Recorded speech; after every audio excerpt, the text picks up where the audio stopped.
Hi viewers, আসসালামু আলাইকুম। বগালেক থেকে এই মুহূর্তে আপনাদের সামনে কিছু চিত্র তুলে ধরার চেষ্টা করব ইনশাল্লাহ।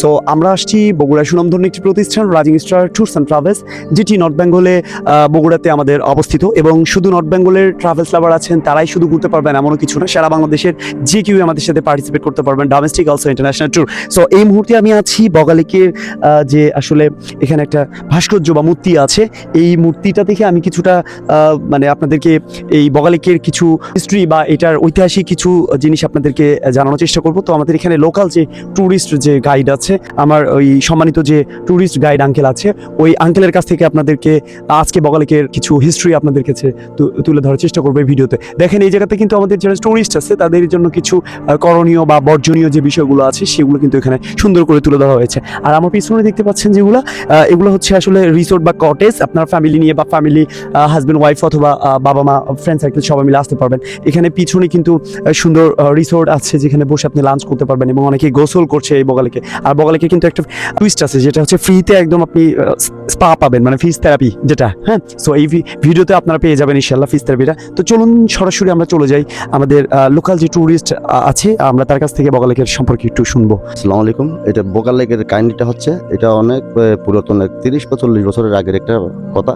এখানে বগালেকের আগে একটা পুরো গ্রাম ছিল, ঐতিহ্যবাহী একটা গ্রাম ছিল। ওই গ্রামের থেকে প্রতিদিন একটা ড্রাগন বের হয়ে একটা ছাগল এবং একটা গরু এবং এই ধরনের প্রতিদিন রাত্রে খেয়ে ফেলে। তখন তারা কি করে, পাহারা বসায়, পাড়া বেশি সবাই মিলে একটা পাহারাতে বসাইয়ে তখন তাকে একটা বড়শি দিয়ে সাপটাকে মেরে ফেলা হয়।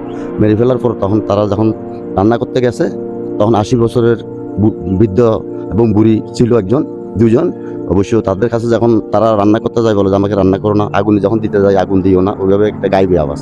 তখন পরে তারা ওইগুলো মাংসগুলো খাই নাই, ছেড়ে দিচ্ছে। ছেড়ে দেওয়ার পরে তাদেরকে বুড়াকে স্বপ্ন দেখাইলো প্রথমে যে, বুড়া তোমরা এখান থেকে বগালে এই পাড়া থেকে তোমরা চলে যাও, না হলে এই গ্রামটা ধ্বংস হয়ে যাবে। তখন বুড়ো প্রতিদিনই তো এই ধরনের আমরা দেখি স্বপ্ন, তাইলে হয়তো সত্যি না হতে পারে। বুড়িকে তারপর দিন একটা স্বপ্ন দেখাইলো যে তোমরা কালকের ভিতরে যদি চলে না যাও তাহলে তোমরা দুজনে মারা পড়বে, নাহলে গ্রাম সহ মারা পড়বে। তখন তারা 2 দিনের মাথায় চলে যায়। 3 দিনের মাথায় এই পুরো গ্রাম সহ ভূমিকম্প হয়ে এই লেকটা আবিষ্কার হয়। ওইটুকু হচ্ছে আমাদের আগের আদি যুগের মানুষ যারা ছিল তারাই এভাবে এটাকে ধারণা দিছে আর কি। আমরা ওদের থেকে ওইভাবে শুনছি। বগালেকের কাহিনীটা হচ্ছে এইটা। তো ভিউয়ার্স, আপনারা কিন্তু আমাদের এখানে যা লোকাল যে ট্যুরিস্ট আছে, আপনারা তার কাছ থেকে কিন্তু শুনতে পারলেন যে বগালেকের যে হিস্ট্রিটা, ঐতিহাসিক যে ঘটনাটা, সেটা আশা করি আপনারা শুনতে পারলেন। এবং সবচেয়ে সুন্দর একটা জায়গা, যেটি আসলে পাহাড়ের উপরে একটা লেক আবিষ্কার হয়েছে, এটা অলৌকিক একটা বিষয়। তো এটা আসলে আমি শুনছি বা অনেকে ভিডিওতে দেখছি। সো আজকে যখন এক্সপ্লোর করলাম, সত্যি এটা পাহাড়ের উপরে মনে হচ্ছে, এখানে দাঁড়িয়ে থেকে মনে হচ্ছে এটা পুকুরে পাড়ে দাঁড়িয়ে আছে। Is not reality. আসলে রিয়ালিটি এটাই যে এটা কিন্তু পাহাড়ে 1800-2000 ফুট ওপরের কিন্তু এইটা অলৌকিকভাবে আবিষ্কার হয়েছে এই বগালেক। সো আপনারা যদি কেউ এই বগালেকে আসতে চান তাহলে অবশ্যই rising star tours and travels হতে পারে আপনার বেস্ট একটা ট্যুর পার্টনার। সো আপনি আপনার পরিবার সহ সবাই যে কেউ আমাদের সাথে পার্টিসিপেট করতে পারেন। সো দেখা হবে ইনশাল্লাহ আবারও নেক্সট কোনো ডেস্টিনেশন। সে পর্যন্ত সবাই ভালো থাকবেন, সুস্থ থাকবেন। আল্লাহ হাফেজ, আসসালামু আলাইকুম।